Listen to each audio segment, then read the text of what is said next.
Informasi selanjutnya, aktivitas vulkanis Gunung Merapi di perbatasan daerah istimewa Yogyakarta dan Jawa Tengah masih tinggi. Pada Sabtu dini hari, Merapi kembali erupsi dengan jarak luncur hingga 2.000 meter ke arah barat daya. Kubah lava di puncak Gunung Merapi sisi barat daya kembali luncurkan awan panas pada Sabtu dini hari. Luncuran lava pijar ini terjadi 5 kali guguran dengan jarak luncur hingga 2.000 meter ke arah Kabupaten Magelang. Meski tak sebesar erupsi sebelumnya, pihak kepolisian tetap melakukan patroli di kawasan pos pemantauan Gunung Merapi di Desa Babadan yang berjarak 5 km dari puncak Merapi. Ada awan panas, material yang ada di puncak dengan adanya abu dan material yang lain, dan kemudian adanya potensi curah hujan yang cukup tinggi, maka potensi lahar juga ada, sehingga sekarang yang harus diwaspadai juga adalah tidak melakukan aktivitas di hulu sungai. Warga diingatkan untuk waspada potensi terjadinya banjir lahar dingin dan bersiap bila sewaktu-waktu diminta mengungsi. Hingga kini tanggap darurat bencana erupsi Gunung Merapi masih berada pada status siaga level 3. Wahyu Diono melaporkan dari Magelang, Jawa Tengah. Allah mungkin sedang memberi nikmat kepada hambanya berupa bencana alam mulai dari banjir, angin kencang hingga gunung meletus begitu Ustaz atau erupsi. Semoga kita semua selalu dalam lindungan Allah Subhanahu wa taala. Amin ya rabbal alamin. Ustaz, sebenarnya apa makna dari bencana menurut Al-Qur'an? Nah, biasanya nih Ustaz, suka dikait-kaitkan ini perbuatan manusia nih, kamu sih ternyata daerah ini dulu banyak melakukan dosa, ini suka melakukan A, B, C, D segala macam, sehingga kamu dihukum sama Allah dengan bencana. Atau mungkin saja bisa jadi ya emang udah waktunya meletus saja gitu gunungnya Ustaz. Ini gimana nih Ustaz? Ya Mas Asran, ada 3 dimensi ya. Ada 3 tinjauan di dalam kita memaknai sebuah bencana atau musibah yang terjadi. Yang pertama adalah takdir Allah, yaitu memang sudah Allah tetapkan usia dari gunung ini sekian, usia dari laut kita, usia dari matahari. Maka ketika ditetapkan oleh Allah, adanya perbuatan manusia di situ atau tidak, maka tetap akan terjadi. Ini dimensi yang paling tinggi, bahwa terjadinya bencana, musibah, gunung meletus, banjir dan sebagainya, kita kembalikan kepada dimensi pertama, bahwa itu takdir Allah. Yang kedua, ada kemudian di situ adalah maksudnya Allah menyebutkan bahwa musibah atau bencana itu ujian. Kalau itu adalah kita maknai ujian, maka selama kita berbuat baik, maka tidak ada masalah.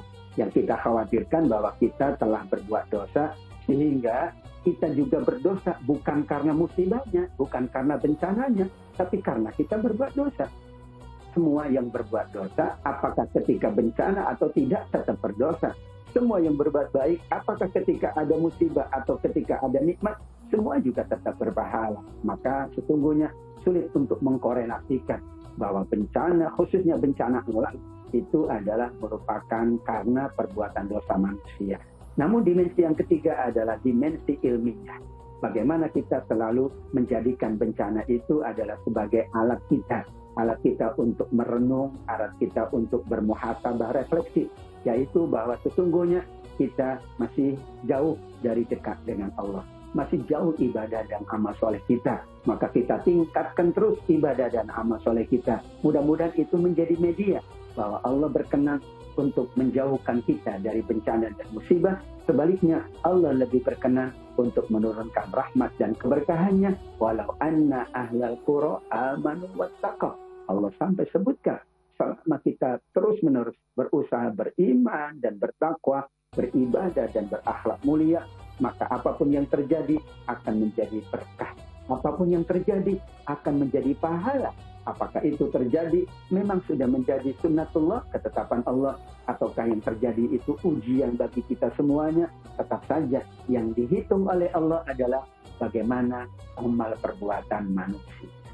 Jadi kita harus stop mengait-ngaitkan dengan bencana dan amal baik, amal buruk Ustaz. Cukup kita koreksi diri aja gitu Ustaz. Tapi saya masih penasaran Ustaz, apakah pada zaman Nabi dahulu atau zaman Rasul dulu ada nggak memang Ustaz satu tempat atau satu daerah yang memang dihukum oleh Allah karena memang ya tempat itu dijadikan maksiat oleh mereka gitu, Ustaz? Ya, tidak ada peristiwa yang pernah terjadi di masa Nabi atau para sahabat. Yang ada hampir gunung akan meletus. Namun kemudian Nabi dengan tuntunan Allah tentunya, karena Nabi memang manusia yang mendapatkan wahyu, beliau kemudian langsung meletakkan tangannya di atas tanah tersebut, maka kemudian tanah itu berhenti daripada bergejolak. Itu menjadi mukjizat dari Nabi Shallallahu Alaihi Wasallam. Namun kadar musibah memang berbeda-beda antara satu masyarakat dengan masyarakat yang lain. Yang pernah terjadi pada Nabi adalah kekeringan, maka ada sholat istisqa meminta hujan. Pernah juga musim paceklik yang panjang, itu juga pernah terjadi di masa Nabi. Tapi dalam tanda kutip, hal-hal yang sifatnya gunung meletus memang belum. Mungkin bahasa kitanya memang waktunya betul. Sedangkan sekarang secara ilmiah pula, bahwa keadaan dunia ini atau alam ini memang mendekati usia yang sudah menunjukkan akhir zaman. Kalau itu menunjukkan akhir zaman, maka bencana apapun, musibah apapun yang terjadi pada alam ini, pada gunung kita, pada bumi kita, mungkin pada matahari kita, maka kita lebih banyak lagi bermunajat kepada Allah. Bukan berarti bahwa tidak ada musibah di masa Nabi. Ada saja musibah di setiap masa, hanya bentuknya, kadarnya berbeda dari waktu ke waktu, sesuai dengan kehendak dari Allah Subhanahu wa Ta'ala. Nah, Ustaz, selain berdoa dan memohon ampun kepada Allah, bagaimana dulu cara Rasul dan sahabat dalam menghadapi sebuah musibah atau bencana alam, Ustaz? Ya, Nabi ini manusia yang sangat bijaksana, memahami hablum minallah, memahami hablum minannas. Maka cara dari Nabi adalah ia langsung memohon kepada Allah. Itu bagian dari kita menjaga hubungan baik dengan Allah. Tapi Nabi juga menuntun umatnya agar menjaga lingkungan, agar menjaga diri, menjaga sekitarnya sebagai hablum minannas.